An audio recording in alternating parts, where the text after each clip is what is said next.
Привет, меня зовут Дон Хуап. Вы замечали, что в профессиональных играх лесники делают намного меньше ганков, чем в соло-ку? В профессиональных играх гораздо меньше крови и гораздо меньше убийств, чем в играх в соло-ку. Причина этого в том, что профессиональные игроки очень хороши в выслеживании лесников. Даже когда у профессиональных игроков нет вижена на вражеского лесника, в основном они знают, где находится вражеский лесник и куда он пойдет. Если вы знаете, где находится вражеский лесник в любое время, то теоретически вы никогда не умрете на его ганках. Так, как же это сделать? Точно так же следите за вражеским лесником. Сначала давайте разберемся, что такое работа лесника и что он делает для своей команды. Работа лесника, по сути, такая же, как и у президента Обамы. Он как Обама в вашей команде. Ваша задача состоит в том, чтобы помочь улучшить экономику вашей команды. Вы должны помогать тем, кто в беде. Вы должны попытаться и сократить разрыв в преимуществе по голде между богатым игроком на миду и бедным игроком на миду. Вы должны дать надежду людям, которые просто хотят сдаться.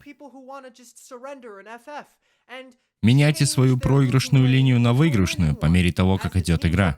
Ты будешь принимать важные решения, например, сможешь ли ты сделать дракона, барона. Вы должны диктовать, как будет развиваться ход игры. Ты колер команды, ты их лидер.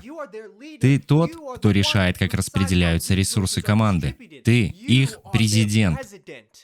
О, и конечно же, как и у Обамы, если что-то пойдет не так, это только твоя вина. Неважно какая, это всегда твоя вина. Мою линию ганкнули? Чертов Обама виноват. Я потерял фарм под своей башней? Черт возьми, Обама.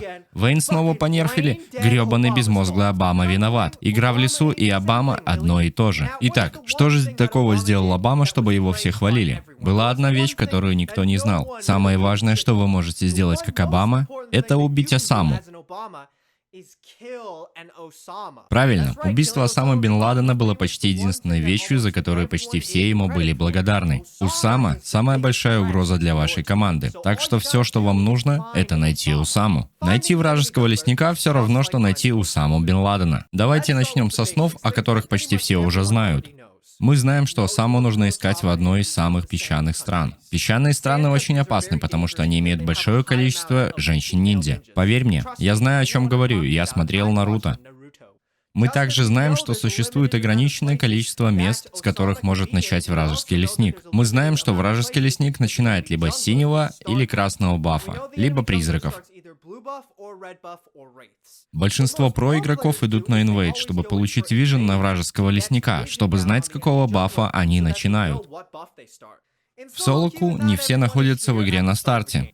Не обязательно много раз идти на инвейд, потому что есть много вещей, которые вы можете сделать. Сделать как игрок, чтобы просто проверить, с какого бафа начал вражеский лесник. Посмотрите, какая вражеская линия появилась первой, показался ли вражеский топ раньше или вражеский бот. Если они оба показались одновременно, то это, вероятно, означает, что вражеский лесник начал с красного бафа. Вы также можете нажать на их персонажа, чтобы проверить, использовали ли они какие-либо способности. Или если они потеряли хп, вы также можете выяснить, какой баф они начали, основываясь на матчапе. Враг-лесник, чемпион без маны, вроде Рингара или Риксая, они, наверное, начали с красного. Является ли вражеский лесник чемпионом, который может очень легко убивать призраков, как Каин? Это очень просто и очень легко сделать, и если вы этого не сделаете, то, вероятно, потеряете лесника в самые критические моменты игры. Время, в котором лесник наиболее эффективен, приходится на первые 10 минут игры.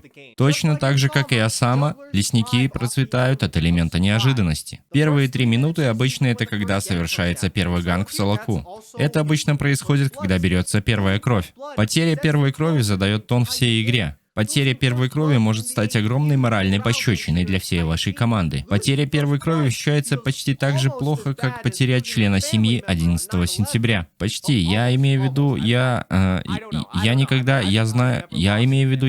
не терял члена семьи 11 сентября. Но я уже терял первую кровь раньше. Я чувствую себя очень плохо. Так что, скажем, первый ганк от вражеского лесника идет на бот. Вы разгадали его игру, и контрганк нанес ваш собственный лесник. Вы знаете, как обыграть стабилизовать ситуацию, и вражеский лесник умирает. Так где же теперь будет вражеский лесник? Я имею в виду, что у вас на самом деле нет никакой информации о нем прямо сейчас, потому что он вернулся на базу, и теоретически он может быть где угодно на карте, верно? Не совсем. Второй способ выследить Осаму — это следить за деньгами или лагерями. Если вы знаете, какие лагеря вражеский лесник все еще не зафармил и какие лагеря все еще существуют, скорее всего, именно там и появится вражеский лесник. Теперь в Солоку. Не каждый лесник идет в нужный лагерь и в нужное время. Многие лесники совершают ошибки, многие лесники идут разными путями. Но в каком бы Элла ты ни был, лесники все равно будут.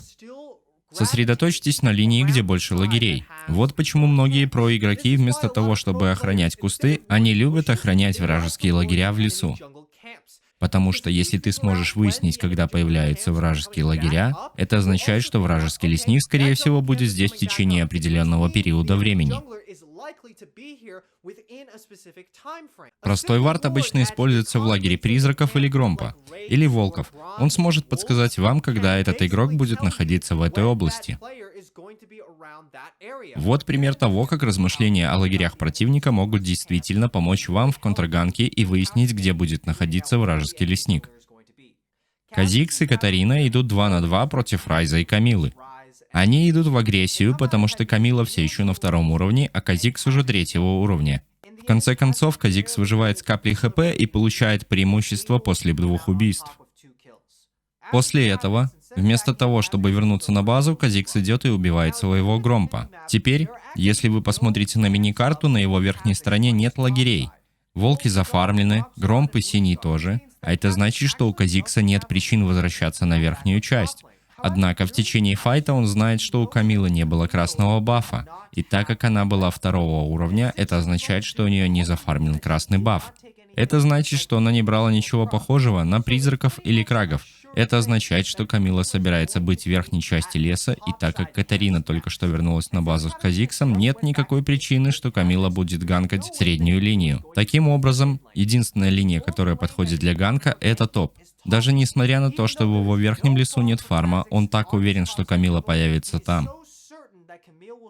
Поэтому он все равно идет к Дариусу, даже несмотря на то, что Дариус умирает. Казикс способен забрать ответное убийство. То, что определено было быть размером 1 в 0. Просто подумайте о том, какие лагеря есть для вражеского лесника, и вот где он, вероятно, будет. Одна вещь, которую многие скажут, это отслеживать синий баф и красный баф. Спавны будут появляться на вашей мини-карту в лесу каждые 2 минуты и 30 секунд. Это половина времени бафа. Если вы можете отследить время между ними, первое появление бафа и второе появление, вы сможете отслеживать движение вражеского лесника в течение первых 10 минут.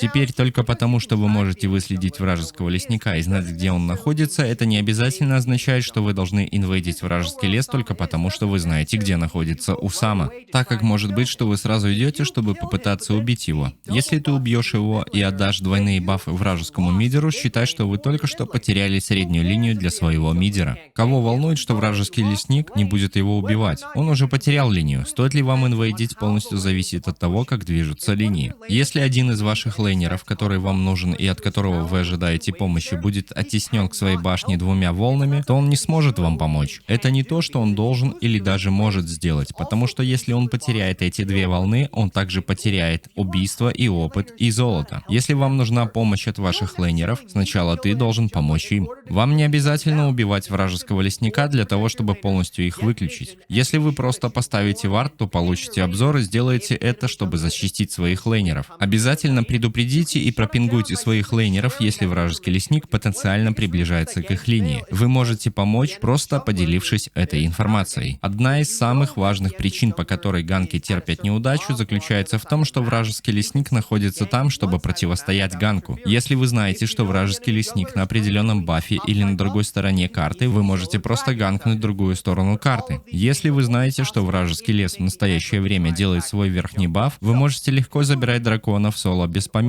Но все это возможно только в случае, если вы приложите усилия, чтобы попытаться выследить вражеского лесника. Итак, в заключение. Чтобы выследить вражеского лесника, вы должны думать о нем как об Усаме. Следите за его лагерями, его бафами и его выходами. Потому что если вы этого не сделаете, ваша команда зафлеймит вас и устроит драму.